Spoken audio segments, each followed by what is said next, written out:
Welcome to All Pro Football Data. My name is Jim Coburn, and today's episode, we're going to be talking about Michael Penix Jr., quarterback of Washington.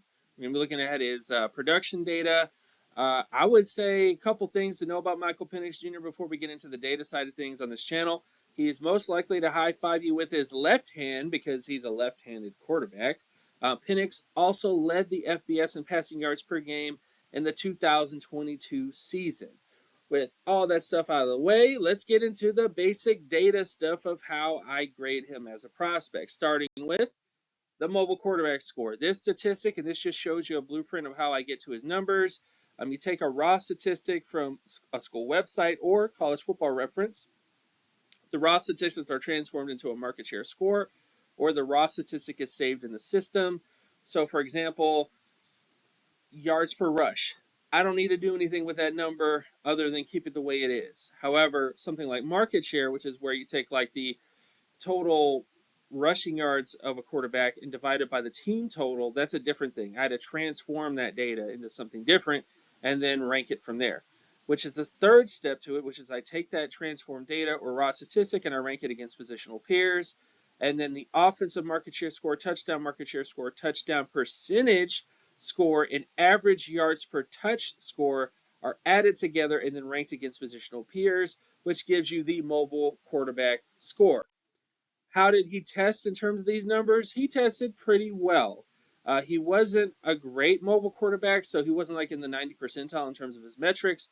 But when you look at the starter average, the Pro Bowl average, and the All-Pro average, he pretty much hits within the range that you're looking for this type of quarterback. And just to remind you guys, this data set has 1,276 quarterbacks in it since the 1956 NFL draft class. So Penix Jr. did well.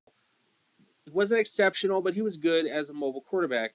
When you get to the quarterback score, which is probably one of the more important numbers to kind of look at, which is, again, how you get this number. You get the raw statistic from a school website or College Football Reference.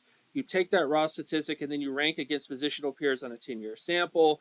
Add in the strength of schedule score and the strength of team score, which you can find those at College Football Reference. And then those things add context and depth to the production. So essentially, did he play at Alabama or Washington, or did he play at East Carolina? Playing at East Carolina is going to significantly change your level of competition and your team competition. You know, who did you compete with on your team? Because there's some players who play at colleges who became starters, and then they go to another team, and they're just, bleh, they don't even make the team. That happens sometimes, guys. Then that score is then ranked against every positional peer in the database, regardless of the year that they played, and that is how you get the quarterback score. And in terms of that score, this is how Penix Jr. did. His best quarterback score was 91.75 out of 100, which is decent, and his career score was 70.32 out of 100. This is the biggest issue with him, is that his career quarterback score does not hit the All-Pro average, the All-Pro threshold, the Pro Bowl average, or the Pro Bowl. Actually, it does hit above the Pro Bowl threshold in terms of that particular metric. But again, those are kind of outliers at the position. He did not do as well in terms of these particular metrics. And there are a couple other concerns in terms of the people that he compared most to. So when I did a pro comparison on him, taking a look at all these guys based on his EAV, which is his expected approximate value, it kind of helps to kind of separate guys who are kind of older from the younger guys in the particular metric.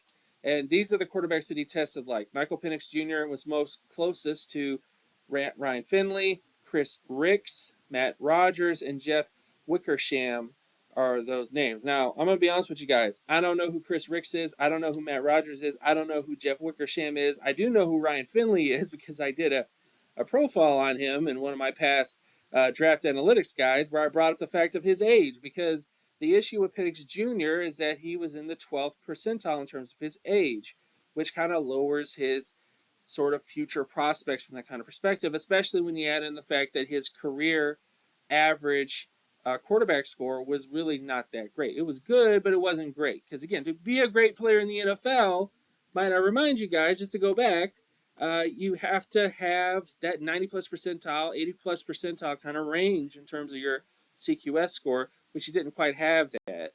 And then the last part to this, in terms of outlook, Michael Penix Jr. profiles as a backup to potential starter based on his overall data. The biggest red flag is his age and career passing efficiency production. He is more likely to become a backup to reserve based on his overall production data. Now, I know there's a lot of Michael Penix Jr. fans out there. There's some people who have him in the first round. Okay?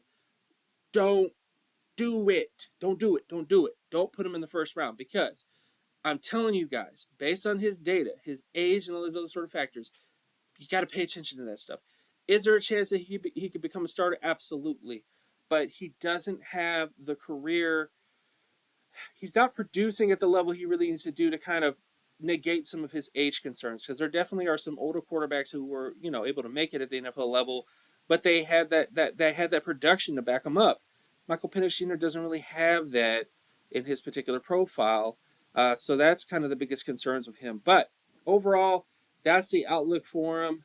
He's more of a backup to reserve type guy, maybe day 2, day 3, in terms of this particular draft class. He's not terrible, but he's not exactly a top 5 quarterback in this particular draft class, and I wouldn't exactly invest heavy capital in him overall. So, with all that stuff out of the way, thank you guys so much for watching this episode. My name is Jim Coburn. You can follow my other work at Jimetrics. That's at Jimetrics. You can also check me out on my Patreon page, patreon.com/jcoburn. Please consider being a patron, guys. Contribute to the channel as much as you can, but also contribute to my Patreon, because that really helps out in terms of supporting the content on here, kind of jump starting things a little bit on here for other future projects. And with all that stuff out of the way, thank you guys so much. Peace.